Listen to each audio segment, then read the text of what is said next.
Bismillahirrahmanirrahim. Assalamualaikum warahmatullahi wabarakatuh. Alhamdulillahirabbil alamin.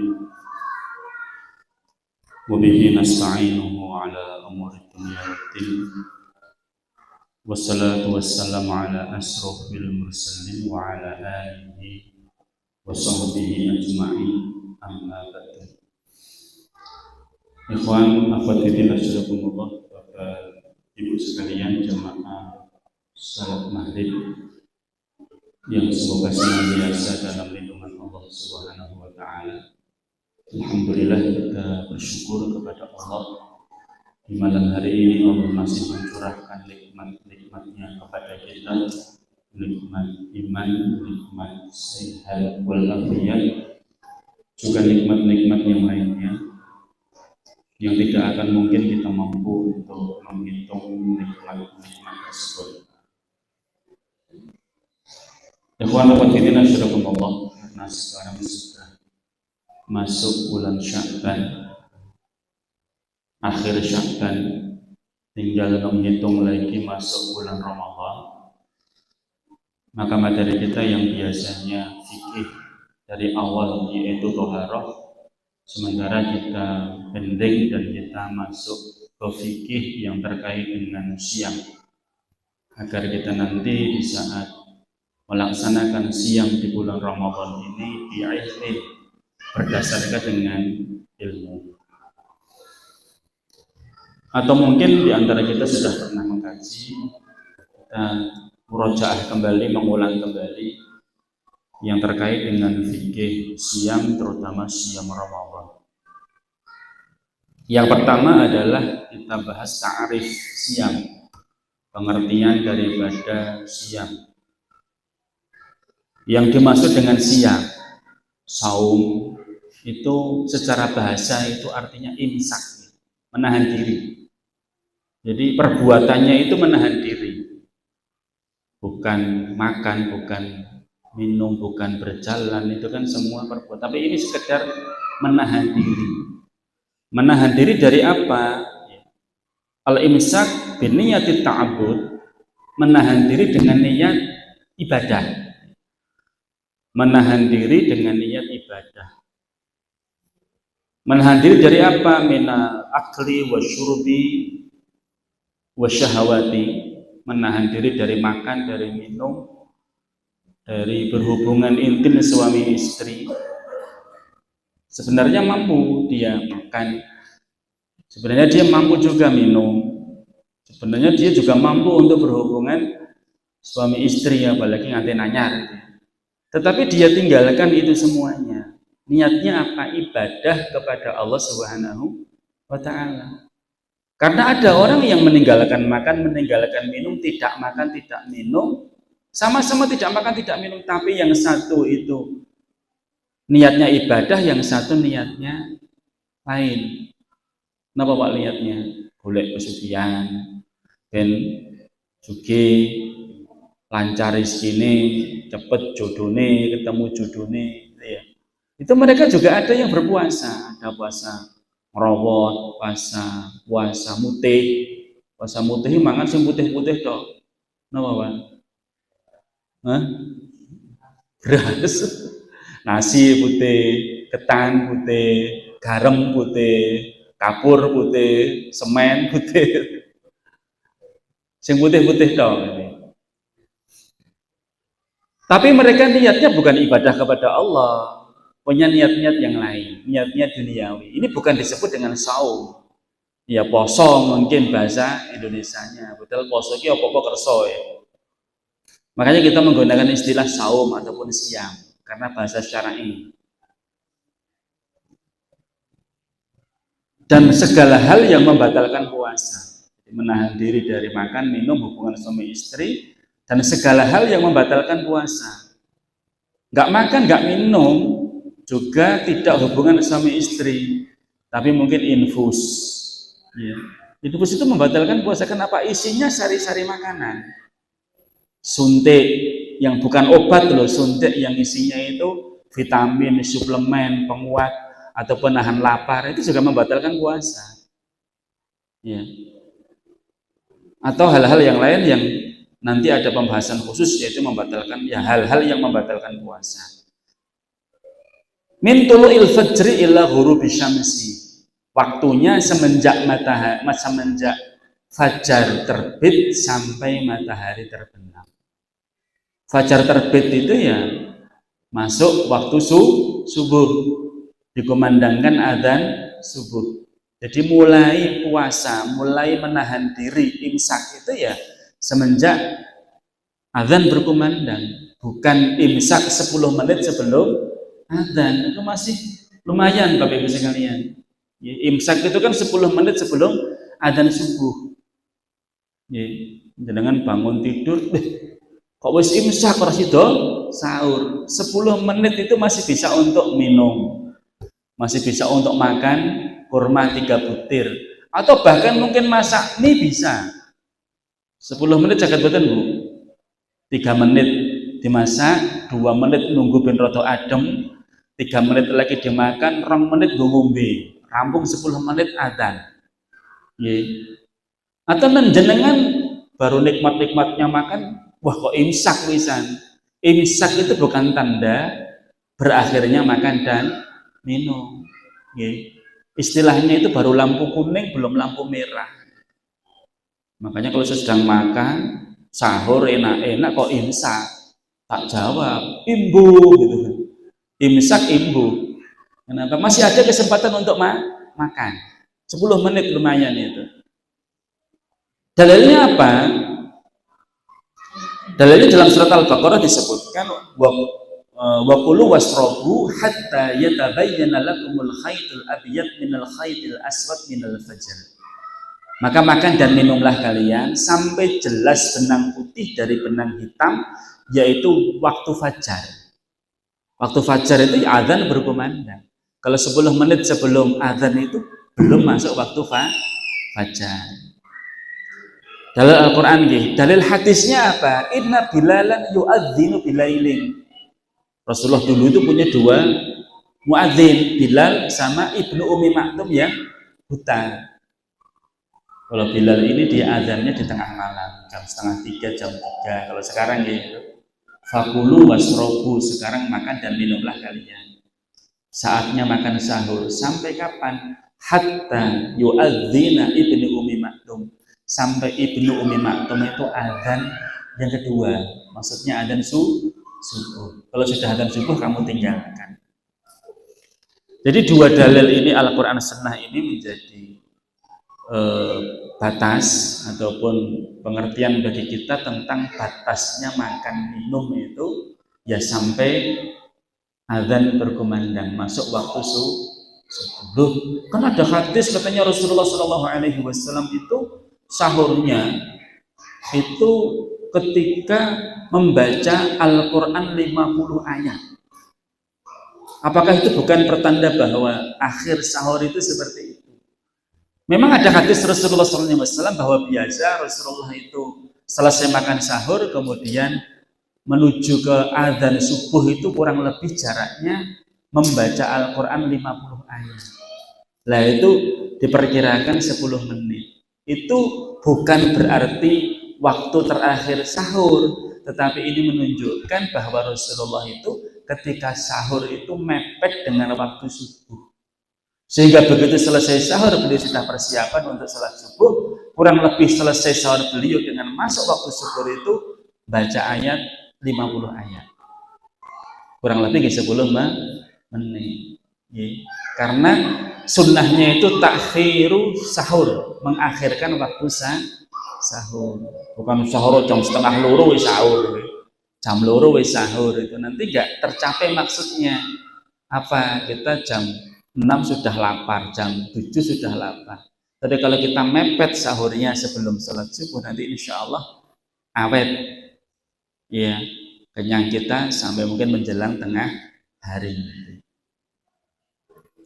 Jadi Bapak Ibu sekalian, jelas bahwa yang dimaksud dengan siam puasa itu adalah al-imsak, menahan diri dari makan, minum, berhubungan suami istri, dan hal-hal yang membatalkan puasa dengan niat ibadah tadi. Waktunya kapan? Semenjak tulu'il fajri, matahari fajar terbit, sampai kapan matahari terbenam. Matahari terbenam itu jam berapa ya? Masing-masing daerah berbeda-beda. Di Indonesia ini jarak puasa kita alhamdulillah nggak terlalu panjang, cuma 12 sampai 13 jam. Di luar negeri ada yang sampai 15 jam, 18 jam, bahkan sampai ada yang 20 jam. Jadi habis buka, terus sholat maghrib, sholat isya, selesai langsung sahur, langsung sholat subuh. Rambung ya terus tidur. Jadi malamnya pendek, siangnya panjang. Begitu beratnya. Meskipun para ulama sebenarnya sudah memberikan ketentuan, kalau di negara kamu itu siangnya panjang, silahkan ikut daerah yang paling dekat, yang siangnya tidak terlalu panjang, yang mungkin 15, 16, jangan sampai 20 jam, kan misalnya banget ini, kosongnya nanti 20 jam. Makanya Bapak Ibu sekalian, karena waktu sahur itu sampai matahari tenggelam, sampai masuk waktu maghrib, itu kita harus betul-betul memastikan bahwa kita berbuka itu sudah masuk waktu maghrib. Kenapa? Karena kalau kita keliru bisa batal puasa kita. Al-aslu baqa'un makana ala makana, itu aslinya siang itu ya siang, belum masuk malam. Kalau belum malam kok kamu sudah puasa, ya kamu sudah buka puasa, gimana? Makanya dulu zaman masih kecil saya, kalau azan itu kan belum ada televisi, kalau toh ada itu masih jarang. Itu azan maghrib untuk berbuka itu mesti nunggu azannya ABC, radio ABC. Itu yang paling yang paling akurat. Radio Suara Gerhak, ndak RRI, ndak JPI, apalagi. Nah, sekarang nggak tahu masih ada ndak itu radio itu. Patokannya itu radio ABC, Al-Irsyad, yang miliknya Al-Irsyad itu. Usah bisa durung JPI paling gitu kan. Itu RRI ya. Nunggu sampai ABC mengumandangkan adzan, ya, baru kita kemudian buka puasa. Allah, syarat puasa, syarat itu dikerjakan sebelum kita melaksanakan perbuatan puasa, mengamalkan puasa ini. Satu,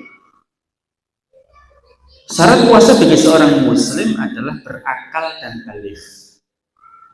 Berakal dan baligh. Jadi orang yang berpuasa itu harus orang yang berakal. Pengidan nggak punya kewajiban untuk berpuasa. Maka jangan salahkan kalau ada orang gila dia minum es teh pinggir jalan jam 12 awan gitu ya. Jangan salahkan. Atau mungkin makan soto nggih, sekalian jam 1 kok makan soto, makan siang itu sopo. Itu ada coba kemungkinan, Mbak. Satu, dia mungkin sakit. Sakit itu bisa jadi sakit tubuhnya. Orang sakit kan boleh untuk berbuka. Atau mungkin dia haid nifas. Wong lanang kok haid nifas, enggak mungkin loh. Berarti kemungkinan sakit.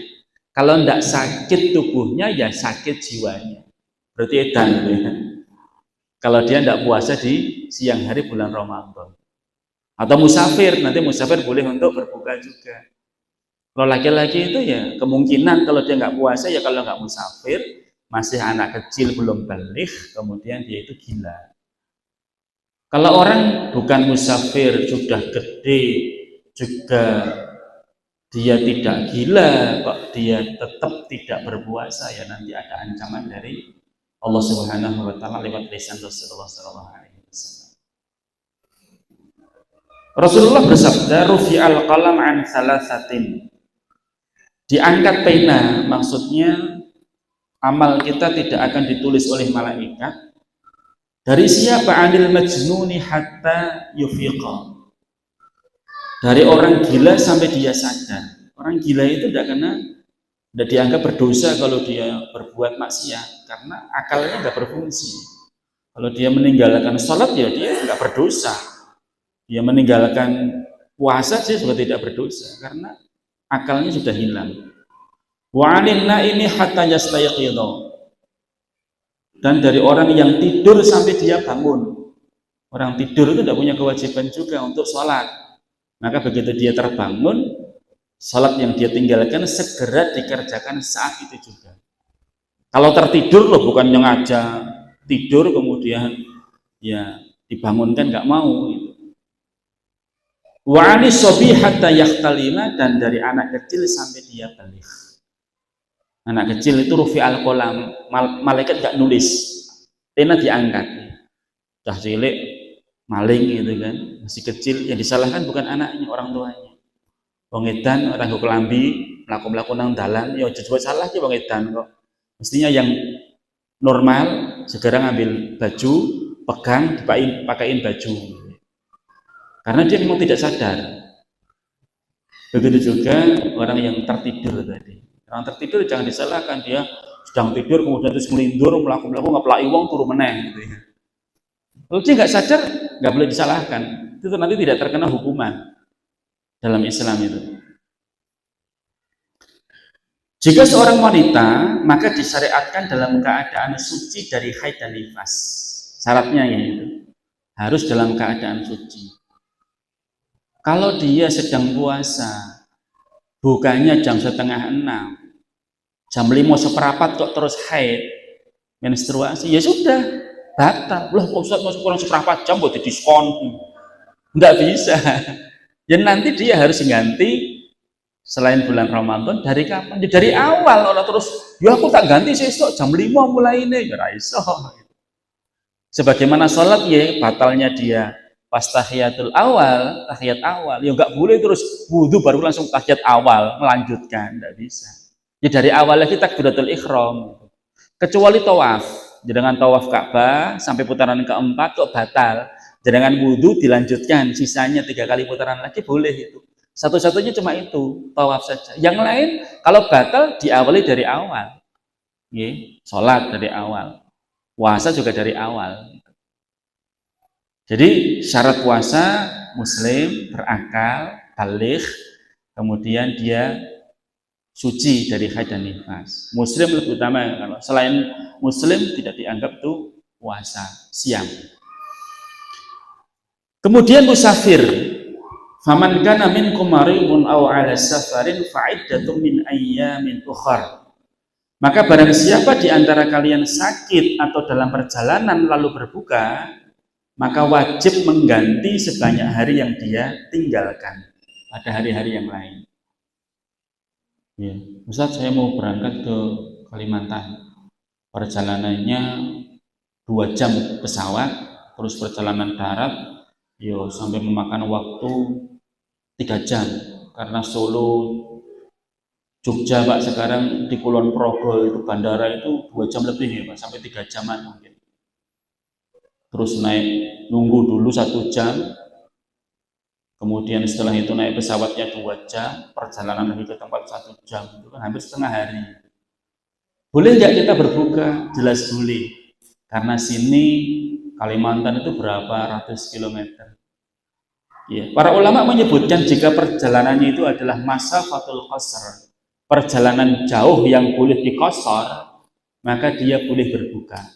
Para ulama mazhab menyebutkan jaraknya itu adalah kurang lebih 85 km. Dengan perjalanan 85 km boleh berbuka. Di situ disebutkan 48 mil ya, 80 mil itu kurang lebih 80 km. Nah, sini Jogja berapa kilo, Pak? Sudah 80 kilo dah belum? Belum ya, baru 60-an. Sini Semarang bisa buka. Sini Jakarta 450 sampai 500 kilo. Boleh berbuka. Loh, kalau kita dalam keadaan safar tidak merasakan lelah, nggak merasakan lapar, boleh nggak kita berpuasa? Boleh. Nah, aku daripada sumben kok nyaur, semualah aku kuat kok puasa kok. Boleh. Jadi, karena Rasulullah SAW dahulu bersama dengan para sahabat mengadakan safar di waktu bulan Ramadan, itu ada sebagian sahabat yang berbuka, ada sebagian sahabat yang tetap puasa.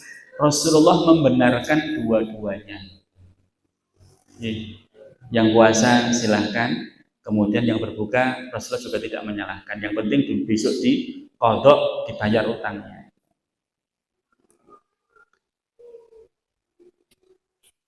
Itu musafir ya. Kemudian orang yang sakitnya itu memang betul-betul dia tidak mampu untuk puasa. Jangan sampai terus jadi dalil.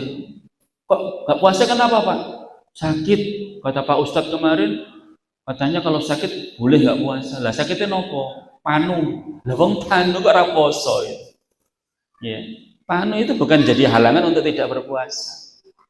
Maksudnya apa? Mungkin sakit lambung, sakit jantung, paru-paru, kalau lapar, haus, kemudian terus pingsan misalnya. Betul-betul tidak mampu. Tapi kalau kemudian justru puasa semakin sehat, aku meskipun kena mah asam lambung, tapi alhamdulillah nek puasa malah sembuh, malah nyaman. Ya monggo alhamdulillah. Sumu tasihu, silahkan kalian berpuasa, kalian akan sehat tubuhnya. Ya, maka boleh untuk berpuasa. Tapi kalau memang tidak mampu, ya kemudian kita boleh untuk berbuka. Orang yang sepuh lanjut usia. Rakhasa Syekhul Kabiru ayud'im an kulli yaumin miskinan wa laqad alaihi. Ibnu Abbas menyebutkan bahwa seorang yang sudah sepuh, mbah-mbah umur 80 tahun, mungkin 90 tahun gitu ya, sudah tidak mampu lagi untuk puasa, maka dia boleh untuk berbuka. Boleh untuk tidak berpuasa. Tetapi dia harus membayar fidyah, 1 hari memberikan makan kepada 1 orang miskin. Sahur buka. Misalnya sahurnya itu 10.000, bukanya 10.000 ya 20.000 ya. Makan Padang kan sekarang banyak 10.000 itu. Tapi kalau mungkin bisa lebih 15.000 berarti 30.000. Nggak puasa 13 bayar 30.000. Tapi bukan dalam bentuk uang. Fidyah itu dalam bentuk makanan siap makan, siap saji. Meskipun ada yang berpendapat bentuknya itu makanan pokok, termasuk beras. Lah para ulama menyebutkan beras itu ukurannya 1,5 kilo. Seandainya beras pinten Bu sekilo Bu? 15. Berarti ini 1,5 pinten? 20 lebih, 20, yes, 25-an misalnya. 25.000. Berikan 1,5 kilo, kemudian terus diberikan. Tapi lebih bagusnya sudah siap untuk dimakan. Hingga sahur, hingga buka. Bagi mbah-mbah kasepuhan sing sudah nggak mampu lagi untuk berpuasa. Kemudian ibu hamil dan menyusui. Ini para ulama berbeda pendapat. Ada yang mengatakan mereka qadha saja. Ada yang mengatakan qadha dan fidyah. Tapi ada juga yang berpendapat fidyah saja. Masing-masing punya dalil. Tetapi para ulama merajihkan yang qadha itu nyaur utang. Kalau dia mampu hamil, menyusui, dia mampu di bulan yang akan datang itu, bulan Syawal, Dzulqa'dah, Dzulhijjah, itu dia mampu untuk mengqadha, ya mengqadha. Tapi kalau dia ternyata setiap tahun itu mesti, kalau enggak hamil menyusui, hamil meneh menyusui meneh, hamil menyusui meneh, ya Di antara ulama mengatakan kalau betul-betul tidak mampu untuk puasa ya fidyah. Tapi kalau dia mampu, lebih utama itu bayar hutang atau puasa di lain waktu selain bulan Ramadan untuk ibu hamil dan menyusui. Kemudian Bapak Ibu sekalian, ini ada catatan, kalau ternyata punya hutang puasa, kok sampai Ramadan berikutnya belum selesai dalam nyaur utangnya. Tahun kemarin itu punya hutang 3 hari atau mungkin 5 hari, rong rampung, sabane wis entek. Itu para ulama menyebutkan bahwa dia kena denda. Dendanya apa? Tetap di tahun yang akan datang dia harus tetap bayar hutang ditambah bayar fidyah. Ya, tambah bayar fidyah. Kenapa? Sampai setahun loh kok ya sempat-sempatnya untuk membayar. Makanya tambah lagi fidyah. Bukan berarti kemudian terus dianggap lunas, terus dibersihkan, free, wis sudah enggak. Tetap dia nyaur, kemudian tambah satu lagi yaitu bayar fidyah. Maka ibu-ibu ini masih ada waktu kurang lebih berapa hari Bu? 10 harian ya.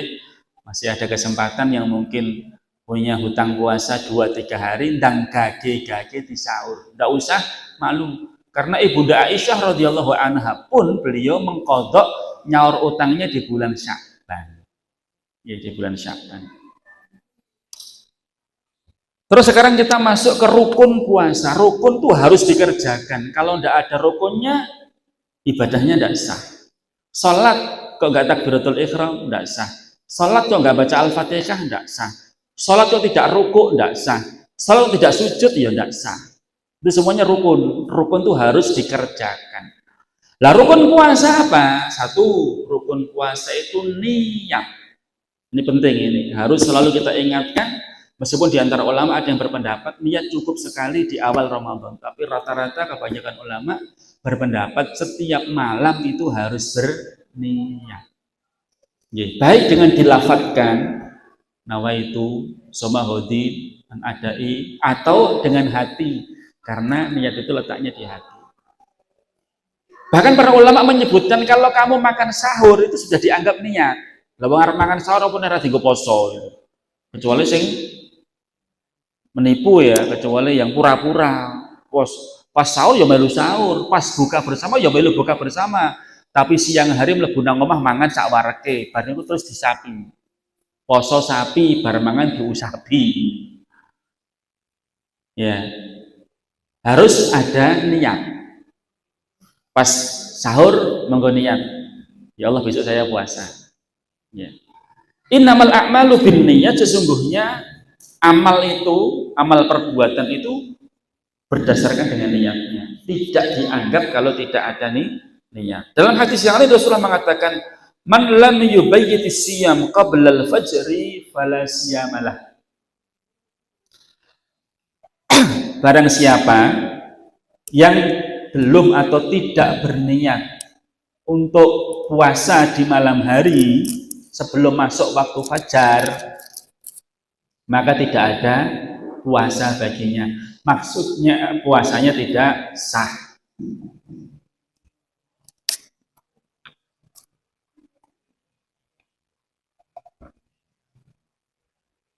Kecuali puasa sunnah, Bapak Ibu sekalian.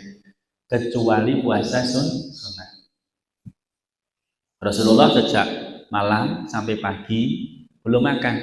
Habis pulang dari masjid, mungkin habis zikir, kemudian pulang ke rumah nanya, "Dik, ada aman enggak? Ada sarapan enggak?" Boten gadah niku Rasulullah. Kan disego boten gadah, dereng masak. Wong beras ora duwe gitu ya. Maka Rasulullah mengatakan, "Idzan ana shaim." Ya kalau gitu tak poso wae lah. Itu puasanya niatnya ketika kapan? Ketika tidak ada makan. Pagi hari sudah masuk waktu fajar, matahari sudah meninggi. Nah, nek poso sunnah itu boleh untuk niatnya itu di siang hari, di pagi hari, setelah fajar. Ya, pertama tadi belum niat lah, karena duwe pangan ya wis lah, daripada podo-podo ngelah ya wis poso wae. Di pondok kami itu Pak Bu, hari Senin Kamis itu memang nggak ada makan siang. Biar apa? Biar mereka itu puasa. Tapi ya jenenge wong beling itu ya wis ora dimasake siang ya tetap ra poso. Akhirnya makan di luar, beli di luar. Nyuri-nyuri waktu kemudian beli di luar, makan di luar. Nah padahal pondok itu nggak masakkan siang itu biar kalian puasa. Saya sering katakan, wong podo wae loh kamu itu. Makan nggak makan juga dimasakkan itu. Oh nggak usah makan, diniatkan puasa. Lah wong kamu nggak puasa juga nggak makan siang gitu kan. Malah ngirit kan, orang jajan-jajan terus itu. Tapi jenenge bocah ya jenenge meskipun sudah setingkat Mahat Ali tapi tetap saja mereka ra kuat aku nek poso sunah itu Pak Ustaz nek wis ngelah terus ngeluh nek wis ngeluh ra iso sinau ya semoga nek betul-betul seperti itu. Tapi kalau kamu masih muda itu mestinya itu banyak puasa karena Rasulullah mengatakan ya ma'syaras syabab man istata'a minkumul ba'ah falyatazawwad. Wahai para pemuda, kalau kalian mampu segera menikah. Fa ilam yastati, kalau kamu belum mampu, fa'alaihi bisaum, perbanyak puasa. Karena sebagai wijak, karena sebagai benteng, cah enom, ora gelem poso gitu kan. Nafsunya besar itu bahaya. Karena itu sebagai bentengnya seorang pemuda itu ya dia harus banyak puasa. Rukun puasa yang pertama niat, yang kedua imsak. Imsak itu menahan diri. Ya, makanya di dalam sebuah hadis disebutkan apa keistimewaan puasa itu dibanding dengan ibadah-ibadah yang lain. Mereka meninggalkan makan, meninggalkan minum, meninggalkan tidak hubungan suami istri min ajli karena Allah Subhanahu wa ta'ala. Ya. Jadi puasa itu hubungan dia dengan Allah. Yang tahu hanya Allah Subhanahu wa ta'ala. Dia bisa saja menipu orang, dia bisa saja berdusta, dia bisa saja ngapusi. Aku poso karena sih ngerti itu, ketok lemes.